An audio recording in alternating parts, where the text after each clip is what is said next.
Bonjour, bonsoir, c'est le retour du barbichu, enfin actuellement je ne suis plus. Ça va repousser, pas de problème. J'ai réglé mon problème de procès avec Gillette. Bref, on s'en fout. Deux petites, enfin petites, deux remarques concernant l'état, pas l'état d'urgence, hein, l'état de grève et de manifestation en France. Alors, premier truc, excusez-moi, j'ai un petit chat dans la gorge. Enfin, c'est plutôt un tigre. Et alors, deux petits trucs. Le premier, j'ai vu des gens, genre Valérie Pécresse, pour ne citer qu'elle, ou d'autres, un politique ou journaliste, trouver intolérable, égoïste, l'attitude des mouvements syndicaux, notamment la CGT en première ligne, quoi. Faut savoir que en fait, qui a commencé le jeu à la con? Qui a commencé par imposer un texte, parce qu'il faut savoir que le code du travail, avec le code pénal et le code civil, c'est quand même un des piliers de notre société, quoi. Donc c'est pas de la blague. Donc Monsieur Hollande, Monsieur Valls, etc. et consorts, Madame El Khomri, vous comptez pas dedans, vous êtes une pièce rapportée. Vous êtes une femme de paille, comme on dit.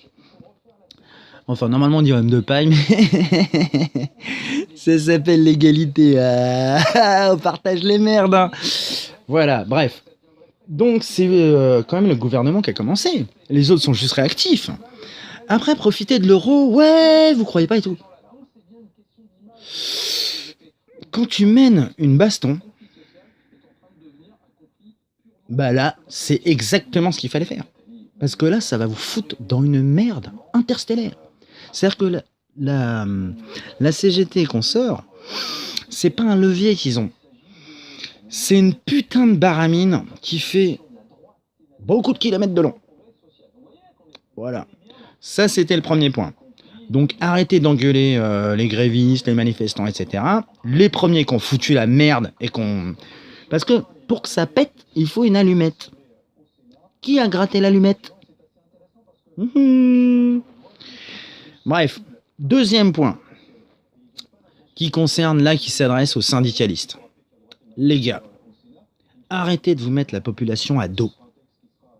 Je sais que c'est légal, par exemple de mettre les transports publics gratuits, c'est-à-dire qu'on ouvre les portiques, plus de contrôleurs, on paye plus rien, tout le monde peut circuler, les conducteurs de transport en commun font leur taf, mais tout est gratuit. Ça veut dire que la boîte ne touche plus rien. Je sais, c'est illégal. C'est vrai. À vous d'assumer, les gars. Moi, personnellement, je le ferai. Et je l'ai déjà fait. Deuxième point, enfin, petit 2A, petit 2B, donc on en arrive au petit 2B.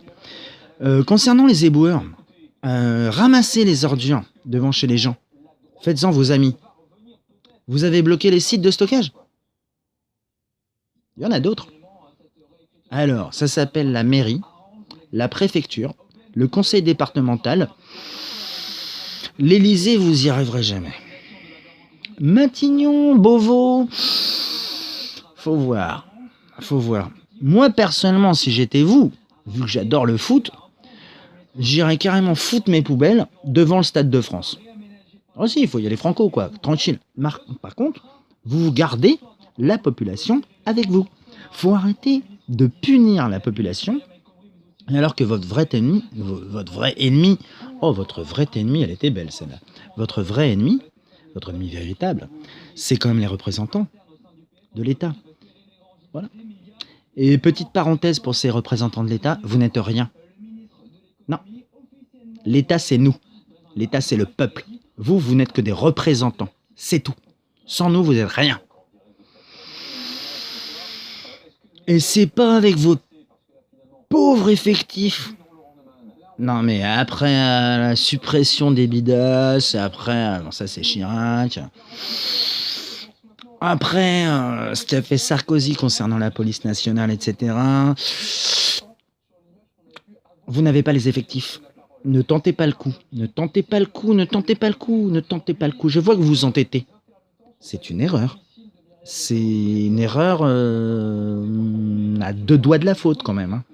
Mais bon, Sur ces entrefaits, le barbichu vous fera un petit bisou, une autre fois, parce que là j'ai des petites choses à faire. Et au plaisir de vous revoir, quoi. Et